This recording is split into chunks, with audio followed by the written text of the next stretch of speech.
দাজ্জাল দুনিয়ায় চলে এসেছে। নবীজির সময়ে দাজ্জাল ছিল, দাজ্জালের আত্মপ্রকাশ হয় নাই। দাজ্জালকে আল্লাহ শিকলবন্দি করে রেখেছেন। আল্লাহু আকবার। দাজ্জালের 12টা পরিচয় বলছি, শুনেন। নাম্বার 1, এক নাম্বার, দাজ্জাল জিন জাতি থেকে আসবে না, জিন ভূত কেউ হবে না, মানুষের মধ্য থেকে মানুষের আকৃতির হবে দাজ্জাল। তাহলে এক নম্বরে আমরা জানলাম দাজ্জালের আকৃতি হবে কার মতো? আরো জোরে বলেন। তবে সাধারণ মানুষের মতো না, তার মধ্যে কিছু স্বতন্ত্র বৈশিষ্ট্য থাকবে। সেই স্বতন্ত্র বৈশিষ্ট্যগুলো এবার শুনেন। নাম্বার 2 নম্বর, আল্লাহর নবী বলেছেন, আলা, সাবধান হও উম্মত, ইন্নাল মাসিহাদ দাজ্জালু আওয়ারুল আইন। দাজ্জালের একটা চোখ হবে কানা, দাজ্জালের একটা চোখ হবে অন্ধ। এই কানা দাজ্জাল এসে দুনিয়ায় বলবে সে রব। আল্লাহর নবী বলেছেন, দাজ্জালের ফিতনায় পড়ো না, কারণ জেনে রেখো তোমাদের রব অন্ধ নন, আমাদের রব মানবীয় সকল গুণাবলী এবং দোষ ত্রুটির ঊর্ধ্বে। আমাদের রব হচ্ছেন এত সুন্দর, কত সুন্দর আমরা কেউ জানি? কি সুন্দর আসমান, কি সুন্দর জমিন, কি সুন্দর মানুষ, সবকিছুকে এত সুন্দর করে যিনি সাজিয়েছেন, যিনি তিনি কে? এজন্য কবি লিখেছেন, দুনিয়া সুন্দর, মানুষ সুন্দর, আসমান সুন্দর, জমিন সুন্দর, সুন্দরে সুন্দরে পাল্লা, জানি না কত সুন্দর তুমি আল্লাহ, জানি না কত সুন্দর তুমি আল্লাহ। সুবহানাল্লাহ। তাহলে দাজ্জালের 2 নম্বর পরিচয় জানলাম, দাজ্জাল হবে কানা, দাজ্জাল হবে অন্ধ। নাম্বার 3, নবীজি বলেছেন, ইন্নাহু শাবুন কাতাত, দাজ্জাল হবে একজন যুবক, বিরাট দানবাকৃতির একজন যুবক হবে। নাম্বার 4, দাজ্জালের 4 নম্বর পরিচয় নবীজি দিয়েছেন, আন্নাহু আহমার, তার গায়ের চামড়া হবে লাল। অন্য রিওয়ায়াতে এসেছে শুভ্র সাদা চামড়ার অধিকারী হবে। নাম্বার 5 নম্বর হচ্ছে আন্নাহু জাদুশ শাআর, মাথার চুল হবে অস্বাভাবিক রকমের কোকড়ানো, কোকড়া চুল বুঝেন তো আপনারা? তার চুল হবে, আল্লাহর নবী বলেছেন, জাদুশ শাআর, অস্বাভাবিক কোকড়ানো চুল হবে। নাম্বার 6 নম্বর হচ্ছে আল্লাহর হাবিব বলেছেন, মাকতুবুন বাইনা আইনাইহি কাফির। 2 রকমের রিওয়ায়াত আছে। দাজ্জালের কপালের মধ্যে আরবি 3টা অক্ষর লেখা থাকবে, কাফ, ফা, রা। সবাই বলেন, কাফ, ফা, রা। কোন হাদিসে এসেছে কাফ, ফা, রা, এই 3টা অক্ষর থাকবে। কোন হাদিসে এসেছে সরাসরি কাফির লেখা থাকবে। আল্লাহর হাবিব বলেছেন, যারা খাঁটি ইমানদার, খাঁটি ইমানদাররা পড়ালেখা জানুক আর না জানুক, তখন তারা ওই কাফির শব্দ পড়তে পারবে। এখন সাধারণভাবে আপনাদের মনে একটা প্রশ্ন জাগতে পারে, হুজুর, যারা পড়ালেখা জানে তারা না হয় পড়তে পারবে, কিন্তু অশিক্ষিত মানুষ এটা পড়বে কেমনে? কারণ ইমানের নূর থাকার কারণে ওই ইমানদারদের অন্তর্দৃষ্টি যিনি খুলে দিবেন তিনি কি? কিন্তু মুশরিক যারা, মুনাফিক যারা, বেঈমান যারা, পড়ালেখা জানলেও দাজ্জালের এই কাফির লেখাটা পড়তে পারবে না, ধোঁকায় পড়ে যাবে। কারণ তাদের অন্তরের মধ্যে ইমানের নূর নাই, অন্তরটা হলো শিরক আর নিফাক দিয়ে পরিপূর্ণ। এই জন্য দাজ্জালের কপালে লেখা কাফির তারা পড়তে পারবে। তাহলে আমরা দাজ্জালের 6 নম্বর বৈশিষ্ট্য জানলাম, দাজ্জালের কপালে লেখা থাকবে, আরো জোরে, আরো জোরে। নাম্বার 7 নম্বর নবীজি বলেছেন, ইন্না মাসিহাদ দাজ্জাল রাজুলুন কাসীর আফহাজ। আল্লাহর নবী বলেছেন, দাজ্জাল হবে অত্যন্ত বেটে। চাটগায়া ভাষায়, আপনারা আঞ্চলিক ভাষায় বেটে মানুষকে কি বলে? আমরা সিলেট কই বাট্টি, সিলেটে আমরা কি বলি? বাট্টি। আপনারা কি বলেন? মিল আছে তো আপনাদের সাথে? ওই বাট্টা আর বাট্টি একই কথা। তবে এতটুকু নবীজি বলে শেষ করেন নাই। নবীজি বলেছেন দাজ্জাল হবে আফহাজ। আফহাজ ইয়ানি, আফহাজ হচ্ছে হুয়াল্লাযী ইযা মাশা বা'আদা বাইনা রিজলাইহি কাল মুখতাইন।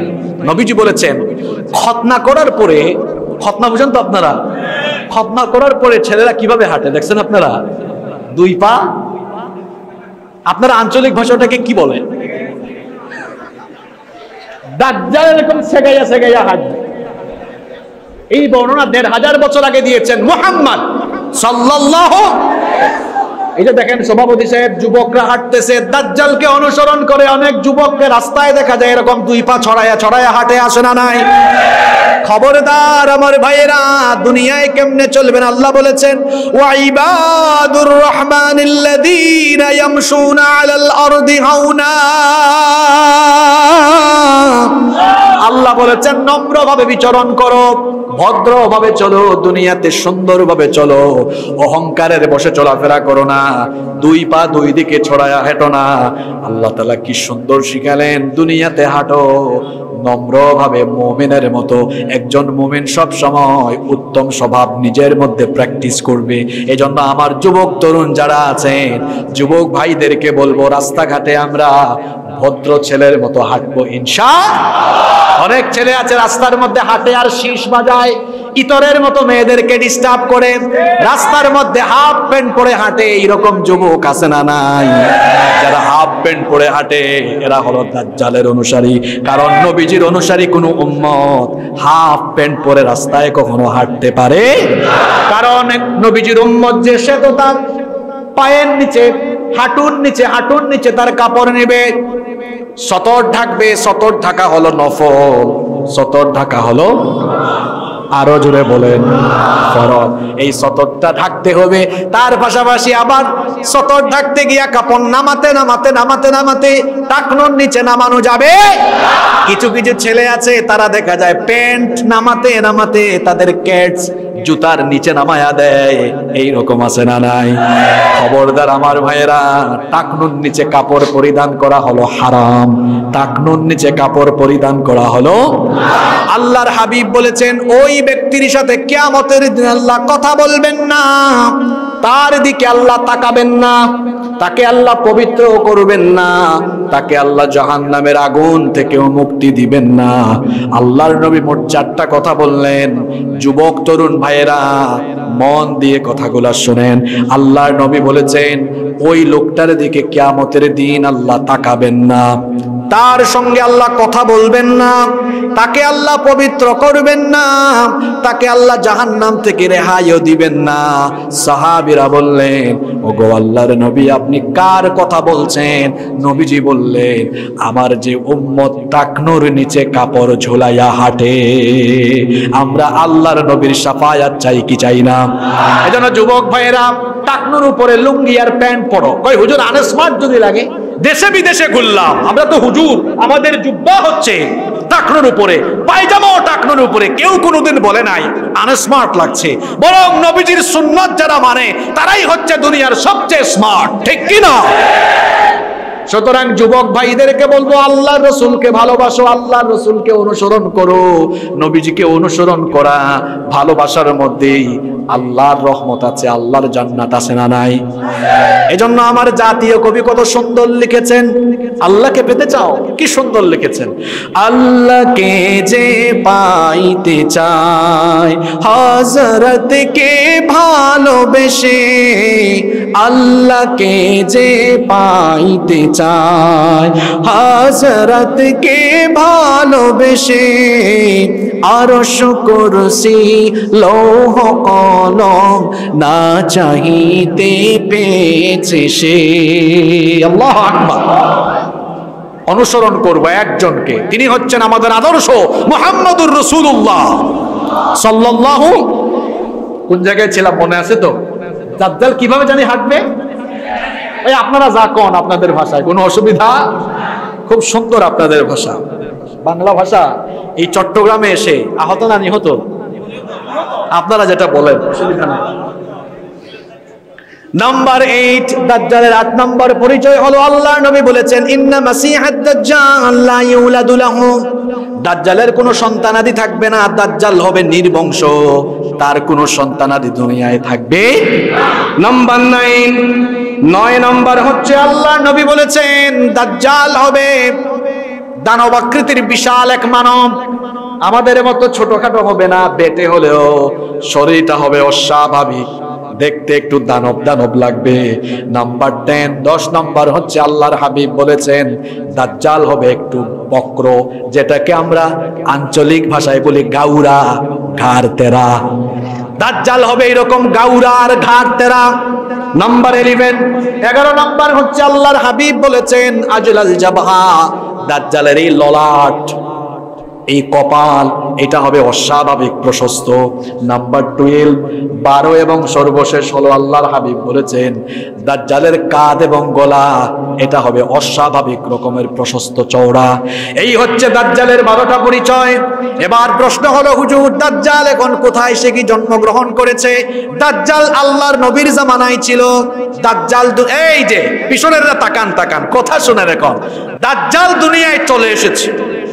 নবীজির সময়ে দাজ্জাল ছিল, দাজ্জালের আত্মপ্রকাশ হয় নাই, দাজ্জালকে আল্লাহ শিকলবন্দি করে রেখেছেন। আল্লাহু আকবার। দলিল কি? একটা হাদিস, একটা ঘটনা শোনাবো, সবার মনোযোগ আছে তো?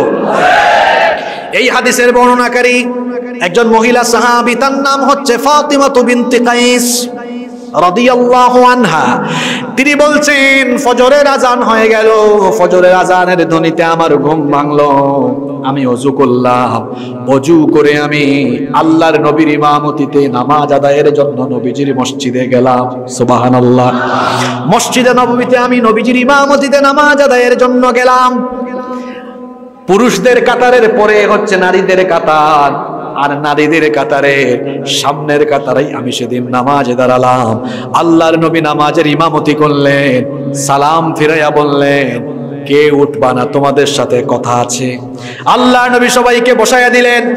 আল্লাহর নবী এবার মিম্বরে আরোহণ করলেন।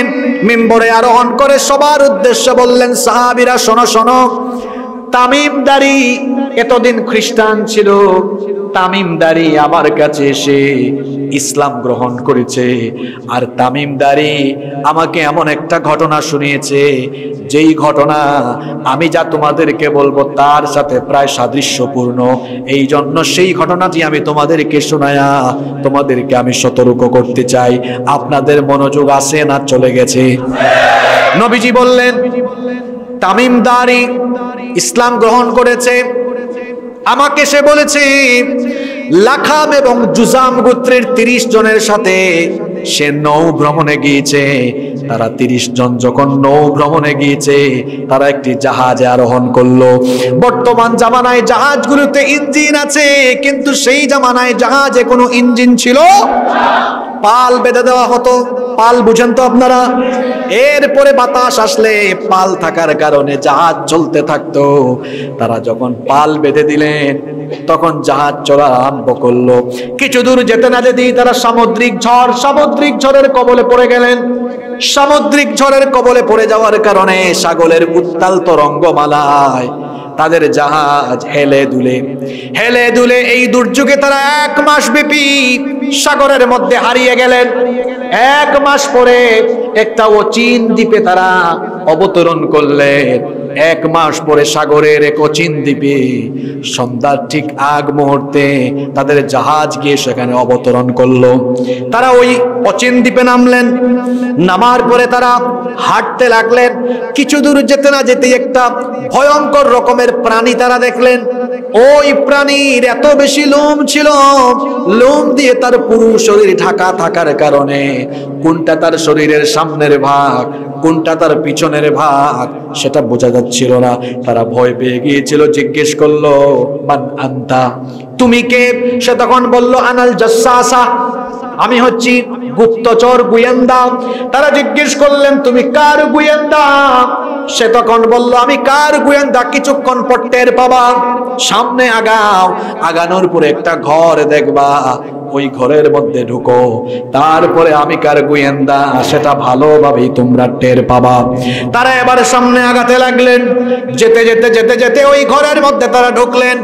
ঘরের মধ্যে ঢোকার পরে দেখলেন এক বিরাট দানব আকৃতির লোক। তার হাত, এই হাত থেকে একেবারে কাঁধ পর্যন্ত 2টা হাত শিকল দিয়ে বাঁধা, জিঞ্জির দিয়ে বাঁধা, পাও জিঞ্জির দিয়ে বাঁধা, একটা চোখ কানা, চুলগুলো কোকড়ানো, ললাট অনেক প্রশস্ত। বিরাট দানবাকৃতির এই মানুষ, তাকে দেখে তারা ভয় পেয়ে গেলেন। বললেন আপনি এখানে কে, আর আপনাকে এত ভয়ঙ্কর লাগছে কেন? তারা কিছুটা ভয় পেয়ে গেলেন। তারা যখন বললেন আপনি কে, ওই বিরাট দানব আকৃতির লোকটা বলল আমি কে, আমার পরিচয় তোমরা পরে জানবা। আগে তোমরা বলো তোমরা কারা, এখানে কিভাবে আসলে? তারা তখন বললেন আমরা হচ্ছি আরবের লোক, নৌ ভ্রমণে বের হয়ে আমরা সামুদ্রিক ঝড়ের কবলে পড়ে যাওয়ার কারণে 1 মাস ব্যাপী সাগরে আমরা হারিয়ে গিয়েছিলাম। এরপরে আজ 1 মাস পর এই অচিন দ্বীপে আমাদের জাহাজ এসে নোঙ্গর করেছে, অবতরণ করেছি। এখানে আমরা একজনকে পেলাম, সে বলল সে নাকি জাসসাসা, সে বলেছে আপনার এখানে আসার জন্য এসেছি, এই হলো আমাদের পরিচয়। এবার বলেন আপনি কে? সে বলল আমার পরিচয় আরো পরে দিব, তোমরা আগে আমাকে 3টা প্রশ্নের জবাব দাও। জুড়ে বলেন কয়টা? যুবক ভাইরা ঘুমায়া যায়েন না, ভালো করে শুনেন।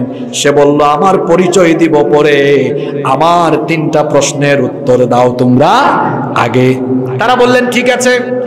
এবার ওই বিরাট দানব আকৃতির লোক তাদেরকে জিজ্ঞেস করলো আমাকে বাইসানের খবর দাও। তারা জিজ্ঞেস করলেন বাইসান তো বিরাট একটা শহর, বাইসান শহরের কোন খবর তুমি জানতে চাও? সে বলল বাইসানের খেজুর বাগানের খবর আমাকে বলো। বাইসানের খেজুর বাগানে এখনো কি খেজুর গাছে খেজুর আসে নাকি গাছগুলো মারা গিয়েছে? তারা বললেন বাইসানের খেজুর বাগানের গাছগুলোতে এখনো খেজুর আসে। সে বলল ঠিক আছে, 2য় প্রশ্নের জবাব দাও, তাবারিয়া উপসাগরের খবর আমাকে বলো। তারা বলল তাবারিয়া উপসাগরের কোন খবর তুমি জানতে চাও? সে বলল তাবারিয়া উপসাগরে পানি আছে নাকি পানি শুকায়া গেছে? তারা বললেন তাবারিয়া উপসাগরে এখনো প্রচুর পরিমাণ পানি আছে। সে বলল ঠিক আছে বুঝলাম, 3 নম্বর প্রশ্নের জবাব আমাকে দাও। জুগারের কূপের কি খবর? জুগারের ঝর্ণার কি খবর? জুগার হচ্ছে লূত আলাইহিস সালামের মেয়ের নাম, যেখানে তাকে দাফন করা হয়েছে ওই জায়গাতে একটা ঝর্ণা ছিল, এই জন্য ওই ঝর্ণার নাম হয়েছে জুগারের ঝর্ণা। সে বলল জুগারের ঝর্ণার খবর বলো। তারা বললেন কোন খবর তুমি জানতে চাও? সে বলল জুগারের ঝর্ণায় কি পানি এখনো আছে নাকি পানি শুকায়া গিয়েছে? তারা বললেন জুগারের ঝর্ণা এখনো পানি আছে। সে বলল জুগারের ঝর্ণার পানি দিয়ে মানুষ কি এখনো চাষাবাদ করে নাকি? তারা বললেন হ্যাঁ, জুগারের ঝর্ণা দিয়ে মানুষ এখনো, জুগারের ঝর্ণার পানি দিয়ে মানুষ এখনো চাষাবাদ করে। এই 3টা প্রশ্ন অবশ্যই আজকে আপনাদেরকে মুখস্থ করতে হবে। প্রশ্ন করেছে মোট কয়টা? দেখি কার মনে আছে। 1 নম্বর প্রশ্ন করেছে কি সম্পর্কে? হ্যাঁ, বাইসানের কি সম্পর্কে? বাইসানের খেজুর বাগান, বাইসানের, মাশাআল্লাহ আপনাদের মনোযোগ আছে। 2 নম্বর প্রশ্ন করেছে কোন উপসাগর সম্পর্কে? তাবারিয়া। তাবারিয়া বলেন কোন উপসাগর? 3 নম্বর কোন কূপ? জুগারের কূপ, জুগারের ঝর্ণা, জুগারের প্রশ্ন করেছে, তারাও জবাব দিয়েছে। এবার তারা বলল আপনি আমাদের প্রশ্নের উত্তরটা দেন। তারা বলল শোনো প্রশ্নের উত্তর আরো পড়ে দিচ্ছি, আমার পরিচয় দিচ্ছি আরো পড়ে। আচ্ছা তোমরা যে আরবের লোক, আরবে যে একজন নবী আসার কথা, তিনি কি এসেছেন? কয় হ্যাঁ এসেছেন। কয় তার বর্তমান অবস্থান কোথায়? তারা বললেন তিনি এখন মক্কা থেকে হিজরত করে মদিনায় এসেছেন। সে জিজ্ঞেস করলো তিনি কি তার স্বজাতির সাথে কোন যুদ্ধে অবতীর্ণ হয়েছেন নাকি? তারা বললেন হ্যাঁ, ইতিমধ্যে বদর হয়েছে। সে বলল যুদ্ধের ফলাফল কি? তখন তারা বললেন যুদ্ধে তিনি বিজয়ী হয়েছেন। সে বলল হ্যাঁ এমনটাই তো হওয়ার কথা, তাকে যারা অনুসরণ করবে তারা মঙ্গলের মধ্যে থাকবে, কল্যাণে থাকবে। তারা বললেন এতক্ষণ ধরে আমাদের কাছে প্রশ্নই করছে, এবার তোমার পরিচয় দাও। যা যা জানতে চেয়েছো সব বলেছি। এবার সে বলল আনা মাসিহুদ দাজ্জাল, আমি হচ্ছি মাসিহুদ দাজ্জাল। তখন তারা বললেন তো তুমি এখানে কি করো? সে বলল আল্লাহ আমাকে এই সাগরের মাঝখানের অচিন এক দ্বীপে বন্দী করে রেখেছেন, এখানের মধ্যে কোনো জাহাজ আসতে পারে না। এই জায়গার উপর দিয়ে কখনো কোনো বাহন কখনো এই জায়গার উপর দিয়ে যেতে পারবে। যারা বিদেশ সফর করেছেন তারা জানেন বিমান যখন মহাসাগরের উপরে দিয়ে যায়, বিমানেরও কিন্তু নির্দিষ্ট একটা রুট আছে। যারা বিমান সফর করেছেন তারা জানেন আপনি আটলান্টিকের উপরে বিমান নিয়ে যেদিকে ইচ্ছা ওইদিকে যাইতে পারবেন না, কারণ সাগরের মধ্যে এমনও কিছু জায়গা আছে যেখানের মধ্যে বিমান গেলে পরে সঙ্গে সঙ্গে পড়ে যাবে। আবার এই যে জাহাজ চলাচল হয়, পৃথিবীর 90% ব্যবসা বাণিজ্য হয় নৌপথে। এই যে চট্টগ্রাম পোর্ট, চট্টগ্রাম এই যে বন্দরের মধ্যে বিদেশি অনেক জাহাজ আসে, সুইচ খাল দিয়ে জাহাজগুলো যাতায়াত করে, গুগলে সার্চ করে দেখবেন আপনারা, জাহাজগুলো চলাচলের জন্য নির্দিষ্ট রুট আছে, যে কোনো মহাসাগরের মাঝখান দিয়ে আপনি চলে যাইতে পারবেন। কারণ মহাসাগরে এমন এমন জায়গা আছে জাহাজ গেলে জাহাজ সুদ্ধা নিখোঁজ হয়ে যায়। মহাসাগরে এমন কিছু জায়গা আছে সেখান দিয়ে উড়োজাহাজ গেলে উড়োজাহাজ নিখোঁজ হয়ে যায়। আজ পর্যন্ত পৃথিবীতে শত শত উড়োজাহাজ, শত শত জাহাজ সাগরে নিখোঁজ হয়ে গিয়েছে, এখনো তার কোনো খবর পাওয়া যায়। তারা বললেন, তুমি কে? সে বলল, আনা মাসিহুদ দাজ্জাল, আমি মাসিহুদ দাজ্জাল। তারা বললেন, তুমি এখানে করো কি?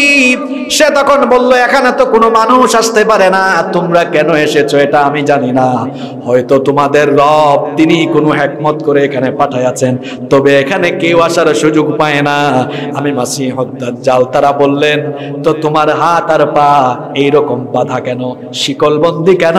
সে তখন বলল, আমাকে এভাবে বন্দি করে রাখা হয়েছে, আমি একটা সময় অচিরেই আত্মপ্রকাশ করব। তারা জিজ্ঞেস করলেন, কোন সময় তুমি দুনিয়াতে আত্মপ্রকাশ করবে? সে তখন বলল, আমি এমন সময় আত্মপ্রকাশ করব সারা দুনিয়ার সব জায়গায় ফিতনা ছড়ায়া ছড়ায়া ইমানদারদের ঈমান কেড়ে নিব। তারা বললেন, তুমি কোন বছর আসবা, দুনিয়ায় কখন আত্মপ্রকাশ হবা? সে তখন বলল, একটু আগেই জবাব দিয়েছি, শোনো নাই, আমি দুনিয়াতে আসার 3টা আলামত 3টা প্রশ্ন করেই আমি বলে দিয়েছি। তারা বললেন, আবার বুঝাইয়া দাও।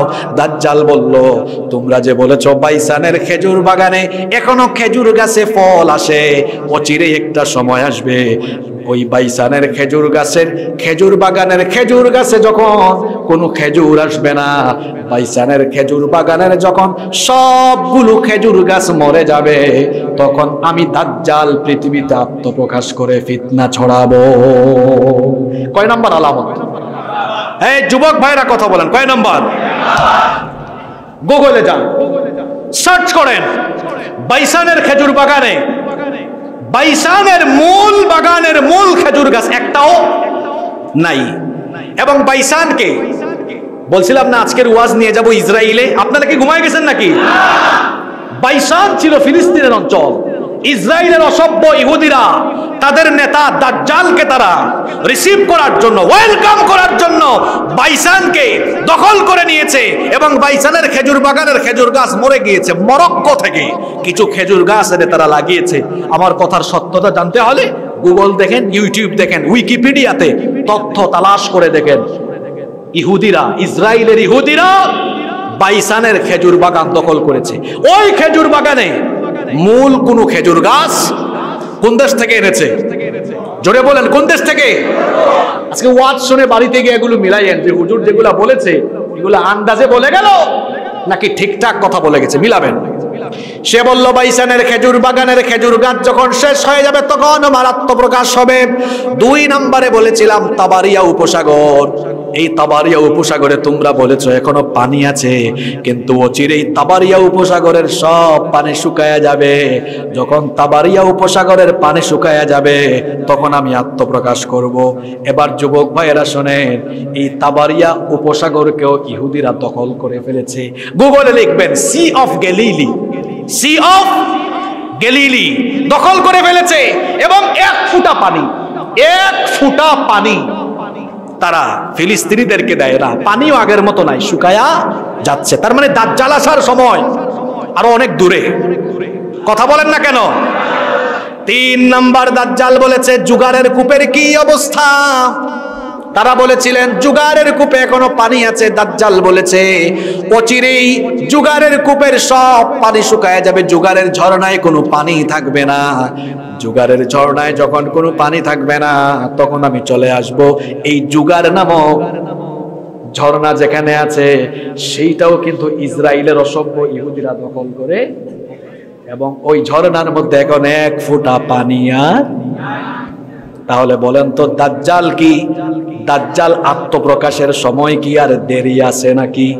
আর ইহুদিরা কি চালাক, ইহুদিরা 3টা জায়গা ইতিমধ্যে দখল করে ফেলেছে। আমাদের ইমাম হবেন কে? আরো জোরে, ইমাম। ইহুদিদের ইমাম হবেন। এজন্য তারা তাদের ইমামকে রিসিভ করার জন্য সব প্রস্তুতি শায়দ বাইসান দখল করেছে, তাবারিয়া দখল করেছে। তারা জুগার দখল করে ফেলেছে। আমাদের যুবকরা এগুলো জানেও না, তারা ওই সব জায়গা দখল করে তারা দাজ্জালকে রিসিভ করার জন্য বসে আছে। আর তারা ভাবছে আগামীর বিশ্ব তারা শাসন করবে। ইহুদিদের এই স্বপ্নই থেকে যাবে, কারণ দাজ্জালকে ওই ইসরায়েলের তেল আবিবের লুদ নামক জায়গায় ঈসা আলাইহিস সালাম হত্যা করবেন, পৃথিবীতে মুসলমানরা রাজত্ব করবে। আমরা কিন্তু যে ঘটনায় ছিলাম, ঘটনা এখনো শেষ না, ঘটনা এখনো।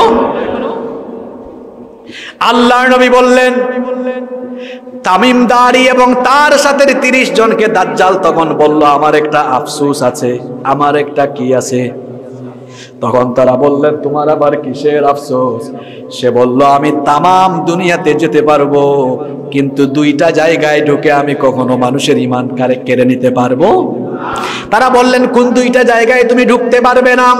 দাজ্জাল বলল, আমি মক্কা আর মদিনায় ঢুকতে পারবো। মক্কার, এই যে আপনারা উমরা করতে যারা গিয়েছেন, মক্কা শহরে ঢোকার সময় দেখবেন রেহালের একটা গেট আছে না নাই? হাদিসে এসেছে, ওই স্থানের নাম উল্লেখ করা হয়েছে হাদিসে। যখন দাজ্জাল মক্কায় ঢোকার জন্য এই জায়গা দিয়ে যাবে, আল্লাহর রহমতের ফেরেশতারা দাজ্জালকে তলোয়ার দিয়ে সেখান থেকে ভাগায়া দিবে। দাজ্জাল আবার মদিনার দিকে যাওয়া আরম্ভ করবে, যেতে যেতে উহুদ পাহাড়ের কাছাকাছি যাবে, সেখান থেকেও ফেরেশতারা ভাগায়া দিবে। দাজ্জাল আফসোস করে বলেছে, এই 2টা জায়গায় আমি যেতে পারবো না।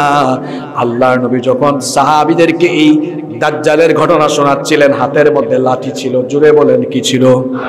আল্লাহ নবী লাঠি দিয়ে মাটিতে আঘাত করলেন, 3 বার আঘাত করলেন। কয়বার? আল্লাহ নবী বললেন, হাদিহি তয়বা, হাদিহি তয়বা, হাদিহি তয়বা। তয়বা হচ্ছে মদিনার আরেকটা নাম, মানে পবিত্র শহর। নবীজি বলছেন, এটা আমার পবিত্র শহর মদিনা। হাদিহি তয়বা, হাদিহি তয়বা, হাদিহি তয়বা। এটা মদিনা, এটা মদিনা, এটা আমার মদিনা। এই জন্য আমার শহরে আল্লাহ দাজ্জালকে ঢুকতে দিবেন না। দাজ্জালকে তখন এই 30 জন জিজ্ঞেস করেছিলেন, তুমি দুনিয়াতে যাওয়ার পরে কতদিন তুমি থাকবা? আত্মপ্রকাশ হওয়ার পরে কয়দিন থাকবা? সে তখন জবাব দিল, দুনিয়াতে আমি থাকবো মোট 40 দিন। তাহলে সবাই বলেন, দাজ্জাল দুনিয়াতে আসার পরে থাকবে কয়দিন? আরো জোরে বলেন, কয়দিন? তবে আমার 40 দিন তোমাদের 40 দিনের মতো না।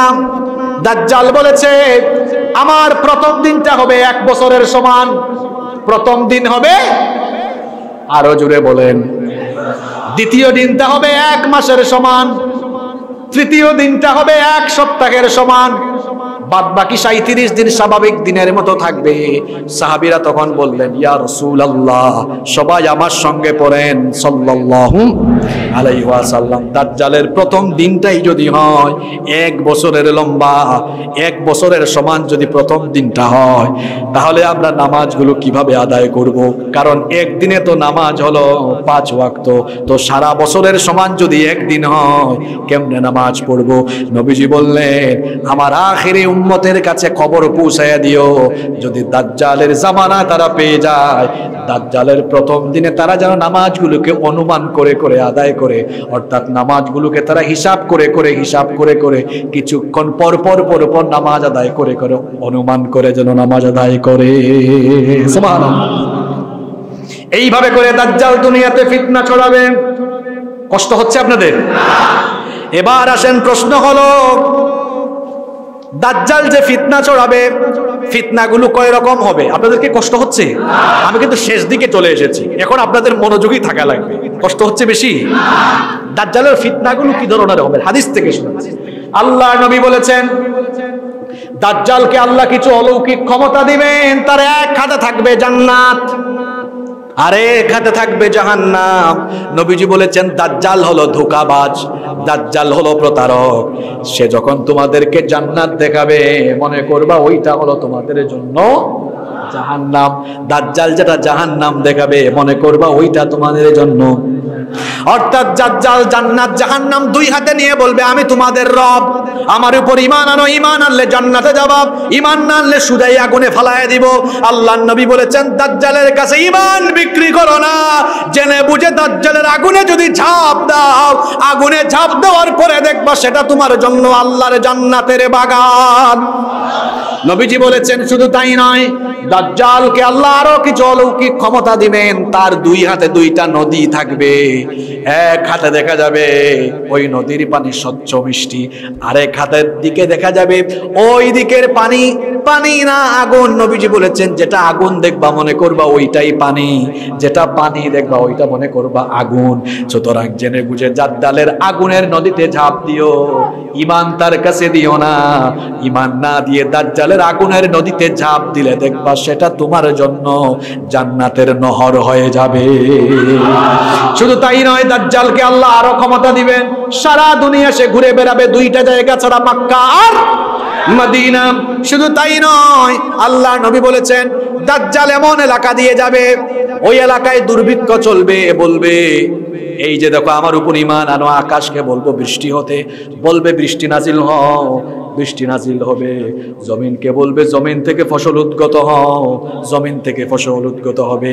কিন্তু ঈমানদাররা ঈমান আনবে না। ঈমানদারদেরকে সে তখন নির্যাতন করবে, নিপীড়ন করবে। আসলে যুগে যুগে ঈমানদারদের স্বভাব হলো ঈমানদাররা প্রয়োজনে নির্যাতিত হবে, জেলে যাবে, ফাঁসির দড়ি গলায় নিয়ে নিবে। এরপরেও ঈমানদার কখনো বাতিলের সামনে মাথা নোয়াবে না। কারণ ঈমানদাররা কেবলমাত্র একজনকে ভয় করে, তিনি কে? আজকে ঈমানদাররা ঘরে থাকতে পারে না, বাড়িতে থাকতে পারে না। আপনাদের এলাকার এক সোনার টুকরা বাংলাদেশের সম্পদ, তিনিও আজ এলাকায় নাই, ঠিক কিনা? এই সময় কিন্তু বেশি দিন থাকবে না। যুগে যুগে নবীরা ঈমানের কারণে হিজরত করেছেন, যুগে যুগে ঈমানদাররা ঈমানের কারণে, ঈমানী আন্দোলনের কারণে ঘর বাড়ি ছাড়া হয়েছেন। কিন্তু ঈমানদাররা বিজয়ীর বেশে ফিরে এসে দ্বীনের পতাকা সমুন্নত করেছেন, আর দ্বীন বিরোধীরা তারা জমিন থেকে নিশ্চিহ্ন হয়েছে, ঠিক কিনা? সুতরাং অন্ধকার দেখে হতাশ হবেন না, চতুর্দিকে অন্ধকার। এই অন্ধকার একদিন দূরীভূত হয়ে যাবে। অন্ধকার দূরীভূত হয়ে আলো আসবে। সারা রাত যাওয়ার পরে যেমন সকালবেলা ভোরবেলা সূর্য উঠে, ঠিক তেমনি ভাবে ইসলামের উপরে যে দুর্দিন এসেছে, অচিরেই এই দুর্দিন চলে যাবে। ইসলামের পতাকা সমুন্নত হবে। এই সমাজে, এই দেশে কোরআনের রাজ কায়েম হবে ইনশাআল্লাহ।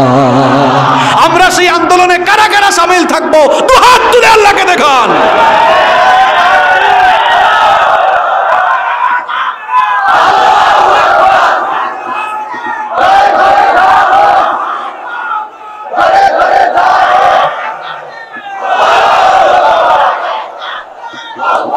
আল্লাহ সবাইকে কবুল করেন, বলেন আমিন। কষ্ট হচ্ছে আপনাদের? দাজ্জাল এইরকম ফিতনা ছড়াবে, দাজ্জালকে কিছু অলৌকিক ক্ষমতা দেওয়া হবে। দাজ্জাল জীবিত মানুষকে মারবে, মারার পরে আবার জিন্দা করবে। সর্বশেষ দাজ্জাল যে ঈমানদার যুবককে হত্যা করবে, সেই ঘটনা বলবো না, শেষের দিকে চলে যাব। দুনিয়ার সেই সময়ের সর্বোত্তম মুমিন যুবক দাজ্জাল মক্কায় ঢুকতে চাইবে, ফেরেশতারা ভাগায়া দিবে। মক্কা থেকে বের হয়ে যখন মদিনার দিকে যাবে, তখন ওই সর্বোত্তম যুবকের সঙ্গে দেখা হয়ে যাবে। দাজ্জাল বলবে আমার উপর ঈমান আনো। লম্বা হাদিস সংক্ষেপ করে বলছি। যুবক তখন বলবে না, আমি তোমার উপর ঈমান আনবো না, কারণ আমি ঈমান এনেছি কার উপরে? তুমি তো দাজ্জাল, আমি তোমাকে চিনে ফেলেছি। কারণ মুমিনরা দাজ্জালকে ঠিকই চিনতে পারবে। দাজ্জাল তখন বলবে আমি তোমার রব, আর অন্য কোনো রব নাই। দুইজনের কথাবার্তায় আশেপাশে মানুষ এসে জড়ো হয়ে যাবে। সে তখন বলবে আশেপাশে যারা জড়ো হয়েছে শোনো, দেখবে এখনই তাকে আমি হত্যা করব, তার জীবন কেড়ে নিব, আবার আমি জীবন ফিরাইয়া দিব। তাহলে তো তোমরা বুঝতে পারবা আমি হচ্ছে আসল রব। সে তখন ওই যুবককে মেরে ফেলবে, আবার জীবিত করবে। তখন যুবককে বলবে দেখো কিছুক্ষণ আগে আমি তোমাকে হত্যা করেছি, এখন নাই। তাহলে ওই দাজ্জালের ফিতনা থেকে আমরা কিভাবে বাঁচবো সেটা আমি আলোচনার শেষে বলবো। এবার আসেন, এই দাজ্জাল যখন গোটা দুনিয়াতে ফিতনা চালাবে, ঈমানদারদের ঈমান কেড়ে নেওয়া উপক্রম হয়ে যাবে, বহু মানুষকে ঈমান হারা করে ফেলবে। আর দাজ্জালের সহযোগী হবে কারা? শোনেন, আল্লাহর নবী বলেছেন আকসারু আতবাউদ দাজ্জাল মিনাল ইয়াহুদ। ইহুদিদের অধিকাংশই হবে দাজ্জালের অনুসারী। অন্য হাদিসে এসেছে ইরানের তেহরান থেকে অদূরে আসফাহান শহরের অনেক ভ্রষ্ট লোকেরা তার সৈন্য হবে। অনেক অজ্ঞ মূর্খ মহিলারা তার অনুসারী হবে। ইহুদিদের সংখ্যাই হবে সবচেয়ে বেশি। দাজ্জালের সাথে মোট 70,000 সৈন্য থাকবে। কত হাজার? আরো জোরে বলেন। দাজ্জাল তার 70,000 সৈন্য নিয়ে গোটা দুনিয়াতে বিশৃঙ্খলা ঘটাবে।